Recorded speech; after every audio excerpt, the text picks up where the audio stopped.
அனைத்து நண்பர்களுக்கும் வணக்கம். நம்ம இந்த வீடியோல வண்டர்ஃபுல் வேர்ல்டுங்கிற கொரியன் டிராமாவோட கண்டினியூவா தான் பார்க்க போறோம். போன வீடியோல சோகாவோட போட்டோவுக்கு பின்னாடி இந்த லிங்க் மூலமா ஒரு ஆக்சிடென்ட் ஆர்டிகலை பத்தி தெரிய வரவும் அதை எழுதின ரிப்போர்ட்டர் வந்து மீட் பண்ணி யூன் விசாரிக்கும் போதுதான் அவங்களுக்கு வந்த போட்டோவுக்கு யூனால் இறந்து போன வாங்கோட குடும்பத்துக்கு ஏதோ ஒரு சம்பந்தம் இருக்குன்னு தெரிய வர ஹாஸ்பிட்டல் அட்மிட் ஆன வாங்கோட மனைவியை பார்க்க வர அந்த இடத்துக்கு சீனு வந்திருக்க அங்க உயிருக்கு போராட்டு இருக்க என்மீனை காப்பாத்த ட்ரை பண்ணவும் அதை பார்த்த யூனுக்கு எதுக்காக இந்த சீன் என்மீனை காப்பாத்த இவ்வளவு ட்ரை பண்றான், இவங்களுக்குள்ள என்னதான் சம்பந்தம் இருக்குன்னு சொல்லி சின்னதா சந்தேகம் வர ஆரம்பிக்க அதுக்கப்புறம் என்னதான் நடக்குது இந்த வீடியோல பாப்போம். இப்ப சீனை தான் காட்டுறாங்க. ஹாஸ்பிட்டலோட ரூஃப் டாப்ல தான் வெயிட் பண்ணிட்டு இருக்க. அங்க யூன் வர சீனை பார்த்துட்டு நீ எதுக்காக இங்க வந்து இங்க உனக்கு என்ன வேலைன்னு கேட்கவும் அவனு என்னோட ஃப்ரெண்டுக்கு அடிபட்டு இருக்க அவனை அட்மிட் பண்றதுக்காக தான் இங்க வந்ததா சொல்ல அப்ப எதுக்காக அந்த லேடியோட ரூமுக்கு நீ வந்த, அந்த என்மீன்கிற லேடிக்கு உனக்கு என்ன சம்பந்தம், நீ எதுக்காக அவங்கள காப்பாத்துறதுக்காக ரொம்பவே கஷ்டப்பட்ட, அதோட உடம்பெல்லாம் கூட பிளட்டாவே இருக்கு, உனக்கு என்னதான் ஆச்சுன்னு கேட்க அப்ப சீன் அதெல்லாம் பொறுமையா கேட்டு நீங்க இத்தனை கேள்வி கேக்குறீங்களே இந்த கேள்வியை கேட்க உங்களுக்கு என்ன உரிமை இருக்கு, ஒரு டைரி என்கிட்ட கொடுத்ததால என் குடும்பத்துல ஒரு ஆள் ஆயிட்டீங்களா, என்ன கேட்கிற உரிமை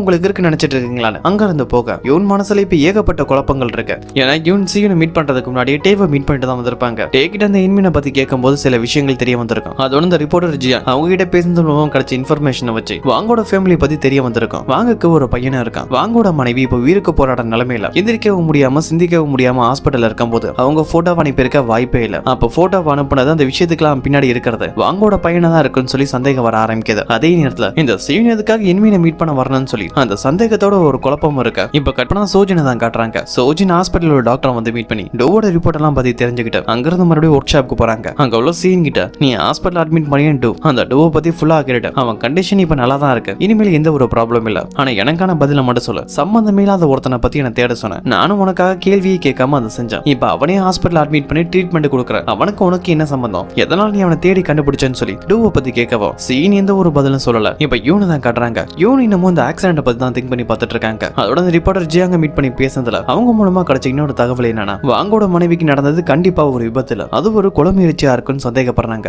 அந்த விஷயத்தை யூன் கிட்ட சொல்லவும் யூன் அந்த லொகேஷனுக்கே வந்து பாக்குறாங்க. இந்த இடத்துல தான் வாங்கோட மனைவிக்கு ஆக்சிடென்ட் ஆச்சு. அந்த இடத்தை பார்த்த உடனே யூனுக்கு சந்தேகம் அதிகமாக ஆரம்பிச்சிடுச்சு. ஏன்னா அந்த இடத்துக்கு பக்கத்துல ஒரு ஸ்கூல் இருக்கு. ஸ்கூல் பசங்க அதிகமா கிராஸ் பண்ணி போறதால அங்க 30 கிலோமீட்டர் ஸ்பீடுக்கு மேல எந்த ஒரு வண்டியும் போக கூடாதுங்கிறதா ரூல்ஸ். அதோட அந்த பக்கம் அதிகமா வண்டிகளும் வராது. அந்த டைம்ல உங்களுக்கு எப்படி ஆக்சிடென்ட் ஆயிருக்கும். முக்கியமா பக்கத்துல இருக்க சிசிடிவி ஃபுட்டேஜ் செக் பண்ணி பார்த்ததுல அவங்க மேல கார் மோதும் போது 100 கிலோமீட்டருக்கு மேலதான் வந்து மோதி இருக்குன்னு தெரிய வர எதுக்காக யாரோ ஒரு ஆள் வாங்கோட மனைவியை கொலை பண்ண பார்க்கணும், அந்த உண்மையை நம்ம தெரிஞ்சுக்கிட்டே ஆகணும்னு அவங்களுக்கு தெரிஞ்ச ஆளுங்க மூலமா அந்த கேஸ பத்தின டீடைல்ஸா கலெக்ட் பண்றாங்க. அப்படியே கட் பண்ணா யூன் அம்மாவோட ஹோட்டல் தான் காட்டுறாங்க. அவங்க ஹோட்டல் உள்ள குப்பையில வெளியில போட வரும்போது அங்கதான் சோகா இருக்க. இவனோட அம்மாவுக்கு அவங்க மருமக மேல கோவம் இருக்கு. இருந்தாலும் வீடு தேடி வந்த மருமகனை அவமானப்படுத்த முடியாதுன்னு ஹோட்டலுக்குள்ள வர சொல்றாங்க. அங்க சோகா தான் பண்ணது தப்புன்னு சொல்லி மன்னிப்பு கேட்கிறாரு. அதுக்கு இவனோட அம்மாவும் உன் பையன் இறந்து போனதுக்கு அப்புறம் உன் மனைவி ஜெயிலுக்கு போயிட்டா, அந்த நேரத்துல எப்படி இப்படி ஒரு கேவலமான வேலையை உன்னால செய்ய முடியும்னு கேட்க அதுக்கு சோகாவும் மன வருத்தத்தோட என் பையன் இறந்துட்டான், என் பொண்டாட்டி என்னை விட்டு பிரிஞ்சுட்டான், யாருமே இல்லாம அனாத மாதிரி இருந்தேன், ஒவ்வொரு நாள் அந்த வேதனையை மறக்கணும்னு குடிக்க ஆரம்பிச்சேன், அப்படி ஒரு நாள் குடிக்கும் போது என்னையே அறியாம நடந்த தப்பு தான் அது, அதுக்காக நான் ஒவ்வொரு நாளும் வருத்தப்பட்டு இருக்கேன்னு தான் இவனுக்கு பண்ணத துரோகம்னு குற்ற உணர்வோட மன்னிப்பு கேட்கவும் இவனோட அம்மாவை அதெல்லாம் பொறுமையா கேட்டு சோகாவை மன்னிக்க மனசுலனாலும் அவன் வேதனையை புரிஞ்சுக்கிறாங்க. இவங்க 2 பேரும் பேசிட்டு இருக்க எல்லாத்தையுமே ஓடலுக்கு வெளில நின்று இவனும் கேட்டுட்டு இருக்க. உள்ள வந்து எதுவும் பேசாம அங்க இருந்து டைரக்டா தான் தங்கச்சி யூரியை தான் மீட் பண்ண போறாங்க. அக்காவை பார்த்த உடனே தங்கச்சியின் துள்ளி குதிச்சு ஓடி வர அதை பாக்குற யூரிக்கு ஸ்கூல் படிக்கும்போது குழந்தையா இருந்த யூரி ஓடி வந்து அதே ஞாபகம் வருது. அதுக்கப்புறம் அவங்க 2 பேரும் ஒரு பார்க்ல நடந்து போயிட்டு இருக்கும் போது அப்ப யூனும் எனக்கும் சோகாவுக்கு இடையில பிரச்சனையை பத்தி உங்களுக்கு நல்லாவே தெரியும், இங்க 2 பேரும் அந்த விஷயத்தை என்கிட்ட காட்டிக்கலனாலும் நீ அம்மாவும் என்ன நினைச்சு ரொம்பவே வருத்தப்படுறீங்கனால புரிஞ்சுக்க முடியுது, அதனால இந்த பிரச்சனையை தீர்க்க ஒரு முடிவு எடுத்திருக்கதா சொல்ல அப்படியே சீனை கட் பண்ண அதுக்கு அடுத்த நாள் காலையில யூனோட அம்மாவோட ஹோட்டல தான் காட்டுறாங்க. சோகா நைட்ல அதே இடத்துல தூங்கவும் காலையில எந்திரிச்சு பார்த்த உடனே அவருக்கு முன்னாடி தேவையான சாப்பாடெல்லாம் இருக்கு. யூனும் சோகாட்ட வந்து சீக்கிரம் சாப்பிட்டு உன் வீட்டுக்கு போ, மனைவி உனக்காக அங்க காத்துட்டு இருக்கான்னு சொல்லவும் சோகாவும் அங்க இருந்து தன்னோட வீட்டுக்கு வந்தா அங்கதான் யூன் இருக்கவும் சோகா கிட்ட நீ பண்ண தப்ப என்னால எப்பவுமே மறக்க முடியாது, ஆனா மன்னிக்க முடியும், அந்த விஷயத்தை பத்தி யோசிக்காம நம்ம பொது வாழ்க்கையை பத்தி மட்டும் யோசிப்போம்னு சொல்லிட்டு அவங்க 2 பேரும் மறுபடியும் ஒன்னா சேர்ந்து புதுசா வாழ்றத பத்தி யோசிக்க ஆரம்பிக்கிறாங்க.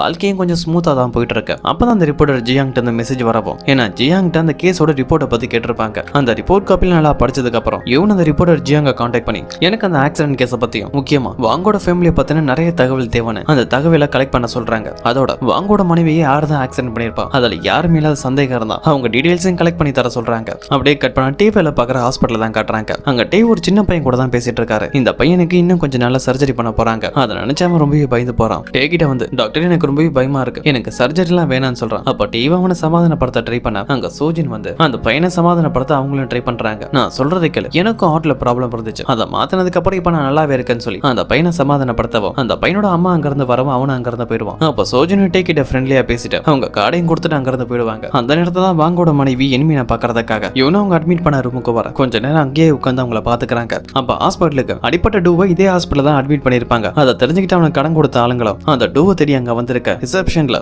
டோன் ஒருத்தன் இங்க அட்மிட் ஆயிருக்கானே அவன் எங்க இருக்கான்னு சொல்லி விசாரிச்சிட்டு இருக்கப்போ அந்த வழியா கிராஸ் பண்ணி போன சோஜன் அதை கேட்டுட்டு உடனே சியூனை கான்டாக்ட் பண்ணி நீ டூன் ஒருத்தன் அட்மிட் பண்ணி அவனை தேடி சில பேர் வந்திருக்காங்க, பார்த்தாலே சந்தேகப்படுற மாதிரி இருக்குன்னு சொல்லவும் அவனுக்கு ஏதோ ஒரு பிரச்சனை சியூன் அங்க இருந்து வேகமா ஹாஸ்பிட்டலுக்கு கிளம்ப இப்ப டேவை தான் காட்டுறாங்க. டேக்கு திடீர்னு ஒரு விஷயம் ஞாபகம் இருப்போம். உடனே அவங்க அண்ணி இவனை கான்டாக்ட் பண்ணி அண்ணி நீங்க போன தடவை இங்க வரும்போது அந்த எட்மின் அட்மிட் பண்ண ரூம்ல ஒரு பையனை பாத்தீங்களா, அந்த பையனை உங்களுக்கு தெரியுமா, ஏன்னா அந்த பையனை எனக்கு நல்லாவே தெரியும் சொல்லி பேசிட்டு இருக்கும் போது அதே வழியில சியூன் கிராஸ் பண்ணி போகவும் சியூனை பார்த்த உடனே யூன் அவங்க போனை கட் பண்ணிட்டு அவன் பின்னாடியே போறாங்க. சியூன் இப்ப டூவோட ரூமுக்கு தான் வரான். அங்க இருக்க கடங்காரங்க டூ மயக்கத்துல இருக்கும் போது அவன் ஃபிங்கர் பிரிண்ட் வாங்க ட்ரை பண்றாங்க. ஆனா கரெக்டான டைம் சியூன் அங்க வரவும் அங்க இருந்து அவங்களை வெளியே போக சொல்றான். ஆனா அவங்க யாருமே கேட்கல. அவங்களுக்குள்ள சண்டை வரவும் சரியான டைம் ஹாஸ்பிட்டலோட செக்யூரிட்டிஸ் அங்க வந்துருவாங்க. அதனால அங்க இருந்த கடங்காரங்களும் பிரச்சனை வேணாம்னு சொல்லி அங்க இருந்து போயிடுவாங்க. அவங்களோட சண்டை போட்டப்ப சியூனுக்கு அடிபட்டு இருக்கும். அவன் கீழே உட்கார்ந்து இருக்காங்க. யூனோ வராங்க. அவங்களுக்கு நடந்த சண்டையெல்லாம் பார்த்திருப்பாங்க. யூனோ பார்த்த உடனே சியூன் அங்க இருந்து கிளம்பவும் பின்னாடி யூனோ வராங்க. நீ எதுக்காக இப்படி சண்டை போட்டுக்கிட்டே இருக்க, ஏதாவது ஒரு பிரச்சனைல மாட்டிக்கிட்டே இருப்பியா, நான் ஒத்துக்கிறேன், நான் உன் அப்பா அம்மா இல்ல, நான் உனக்கு கார்டியன் இல்ல, இருந்தாலும் நான் உன் மேல அக்கறைப்படுறேன், ஒரு விலை உன் அப்பா அம்மா இருந்தாலும் உன்னை பார்த்து அவங்க வருத்தப்பட்டிருப்பாங்கன்னு சொல்லப்போம் சியூனுக்கு அவங்க அப்பா அம்மாவை பத்தி பேசுறது பிடிக்கல. உடனே யூன் கிட்ட வந்து யாரு எதை பேசுறதே தகுதி இல்லாம போயிடுச்சு, ஒரு ஜெயிலுக்கு போன கொலகாரி உங்களுக்கு என் அப்பா அம்மாவை பத்தி பேசுறதுக்கான தகுதி இருக்கான்னு கேட்டு அங்க இருந்து போயிடுவான். யூன் அவங்களோட வீட்டுக்கு வராங்க. வந்ததுக்கு அப்புறம் சீன் சொன்னதை பத்தி யோசிச்சு வருத்தப்படுறாங்க. அப்படி வருத்தப்படும் போது வாங்கோட வரணும். அந்த வாங்கால தான் பையன் இறந்து போனதுன்னு மறுபடியும் காங்கோட ஞாபகங்கள் வர ஆரம்பிக்குது. நிம்மதியா தூங்க முடியல. அடிக்கடி தூக்கத்தை எந்திரிச்சு கத்த ஆரம்பிக்கிறாங்க. அது எல்லாமே கொஞ்ச நாளா சோகம் நோட் பண்ணிட்டு தான் இருக்கு. யூன் கிட்ட வந்து நம்ம சீக்கிரமா இந்த வீட்டை காலி பண்ணிட்டு வேற வீட்டுக்கு போயிடுவோம், ஏன்னா இந்த வீட்டுல நீ இருக்கிற வரைக்கும் நம்ம பையனோட ஞாபகமும் சில கசப்பான நினைவுகள் தான் உனக்கு வந்துட்டு இருக்குன்னு சொல்ல அதுக்கு யூனும் இந்த வீடை மாத்தினா மட்டும் இல்ல இந்த உலகத்துல எந்த ஒரு இடத்துக்கு போனாலும் சரி என் பையனோட ஞாபகம் என்னை விட்டு எப்பவுமே போகாது, என்ன பிரச்சனையா இருந்தாலும் இங்கே இருந்து நம்ம ஃபேஸ் பண்ணுவோம்னு சொல்ல அதுக்கப்புறம் யூன் அவங்க அம்மாவை தான் மீட் பண்ண போறாங்க. அங்கதான் யூரி இருக்கா.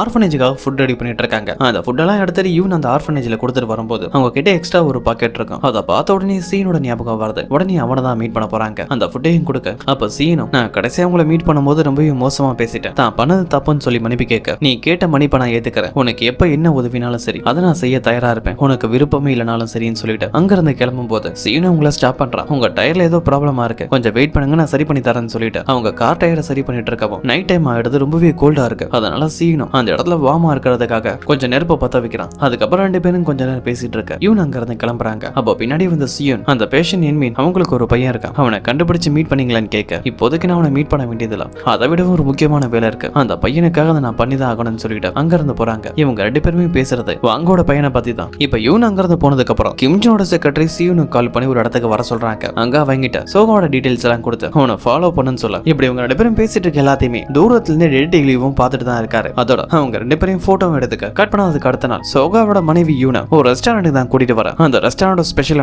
குக் டைரக்டா லைவா சமைச்சு தருவாரு. அப்படி சமைக்கும் போது நெருப்புல சில வித்தைகள்லாம் பண்ணுவாரு. அப்படி சமைக்கிறதுக்காக நெருப்பை பத்த வைக்கும் போது அப்படி நெருப்பை பார்த்த யூனுக்கு ஒரு விஷயம் ஸ்ட்ரைக் ஆக ஆரம்பிக்குது. அது என்னன்னா ஜங் இறந்து போறதுக்கு முன்னாடி யூன் கிட்ட டைரியை கொடுத்து என்னால பாதிக்கப்பட்ட அந்த பையனுக்கு நீ உதவி பண்ணி ஆகணும்னு சொல்லி கேட்கும் போது அவங்களும் உதவி பண்றதா சம்மதிச்சிருப்பாங்க. அதுக்காக தான் அவனை தேடி போகும்போது அப்ப அந்த பையனோட டீடைல்ஸ் எல்லாம் கலெக்ட் பண்ணதுல அவனுக்கு நெருப்புனா ரொம்ப பயன்னு சொல்லியிருப்பாங்க. அதோட சின்ன வயசுல நெருப்பு காயப்பட்டது இன்னும் தழும்பாவோட முதுகுல இருக்குங்கிறதையும் சொல்லியிருப்பாங்க. அந்த விஷயம் இப்ப ஸ்ட்ரைக் ஆகவும் அப்பதான் ஒரு விஷயம் புரிய வருது, தான் தேடிட்டு இருந்த பையன் செய்யணும் இல்லைங்கிற உண்மை. ஏன்னா நேத்து அவனை மீட் பண்ணும்போது அவன் நெருப்ப அசால்ட்டா பத்த வச்சிருப்பான். அதோட அவனோட முதுகுல எந்த ஒரு தீக்காயமும் இருந்திருக்காது. அப்பதான் தேடிட்டு இருக்க பையன் சியூனுடா அவன் எதுக்காக என்ன தேடி வந்தான், இவன் யாருங்கிற குழப்பம் ஏற்பட இப்ப அப்படியே கட் பண்ணா சியூனு தான் காட்டுறாங்க. வாங்கோட மனைவி என்மீன் அட்மிட் பண்ணிருப்பாங்களே அந்த ரூமுக்கு தான் வர. அவங்க மடியில தலை வச்சு படுத்துக்கிட்டு அம்மான்னு சொல்றான். அப்பதான் ஒரு உண்மை தெரிய வருது, இந்த சீன் தான் உண்மையான வாங்கோட பையன். ஏதோ ஒரு காரணத்துக்காக தான் அவனோட அடையாளத்தை மறைச்சு இவனோட பழகிட்டு இருக்க. இதோட இந்த வீடியோ கம்ப்ளீட் ஆகுது. இதுக்கப்புறம் என்ன நடக்குதுன்னு அடுத்த வர வீடியோல பார்ப்போம்.